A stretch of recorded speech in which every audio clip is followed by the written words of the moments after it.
Assalamualaikum warahmatullahi wabarakatuh. Baik teman-teman, untuk praktikum hari ini kita akan membahas mengenai analisis tanin. Tanin adalah suatu senyawa fenol yang memiliki berat molekul besar yang terdiri dari gugus hidroksi dan beberapa gugus seperti karboksil untuk membentuk kompleks kuat yang efektif dengan protein dan beberapa makromolekul. Tanin dapat diklasifikasikan menjadi dua kelompok, yaitu hidrosoluble tanin dan kondensin tanin. Hidrosoluble tanin merupakan tanin yang mudah terhidrolisis, di mana tanin ini biasanya berikatan dengan karbohidrat dengan membentuk jembatan oksigen. Maka dari itu, tanin ini dapat dihidrolisis dengan menggunakan asam sulfat atau asam klorida. Salah satu contoh jenis tanin ini adalah galotanin yang merupakan senyawa gabungan dari karbohidrat dengan asam galat. Kemudian ada kondensin tanin. Tanin ini biasanya tidak dapat dihidrolisis, tetapi dapat terkondensasi menghasilkan asam klorida. Tanin jenis ini kebanyakan terdiri dari polimer flavonoid yang merupakan senyawa fenol, dan biasanya tanin terkondensasi ini telah banyak ditemukan dalam tumbuhan paku-pakuan. Dalam bidang peternakan, sebagai senyawa antinutrisi, kemampuan tanin dalam mengikat protein dimanfaatkan untuk memproteksi protein konsentrat pada pakan ternak ruminansia. Salah satunya yaitu bypass protein.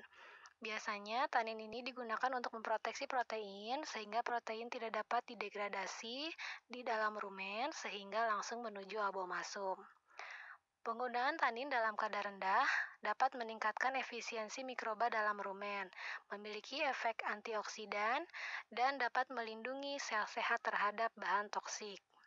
Kemudian, penggunaan tanin dalam kadar tinggi dapat mengurangi kemampuan ternak mencerna protein dan karbohidrat serta menjadi faktor antinutrisi pada ternak ruminansia.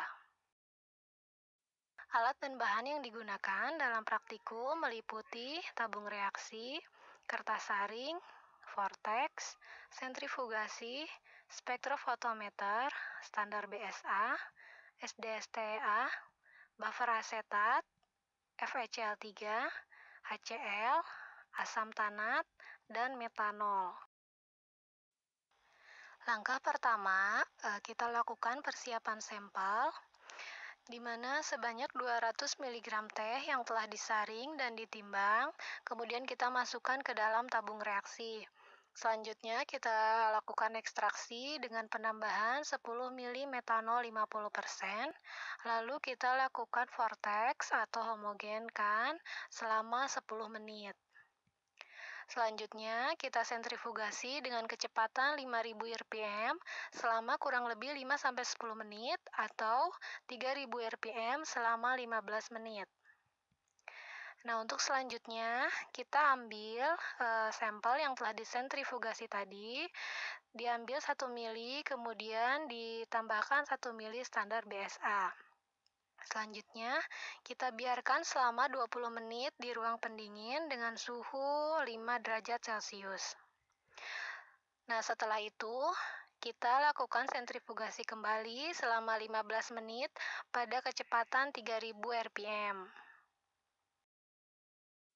Nah, untuk langkah selanjutnya, setelah sentrifugasi yang kedua, kemudian cairannya dibuang dan endapannya dicuci sebanyak 3 kali menggunakan buffer asetat pH 5 dengan cara meneteskan secara perlahan melalui dinding tabung.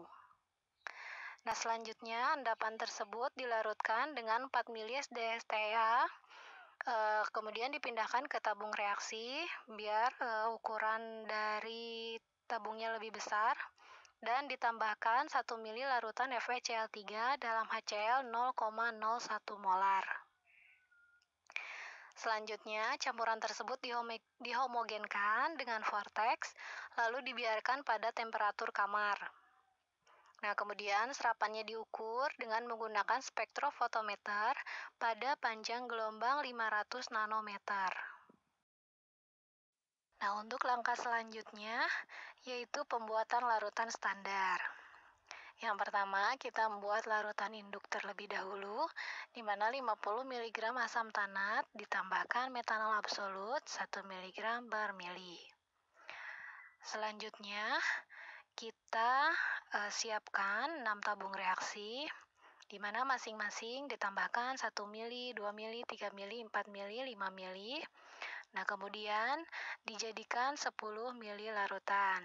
Larutan standar ini mempunyai konsentrasi 0, 0,1, 0,2, 0,3, 0,4, dan 0,5 mg per mili.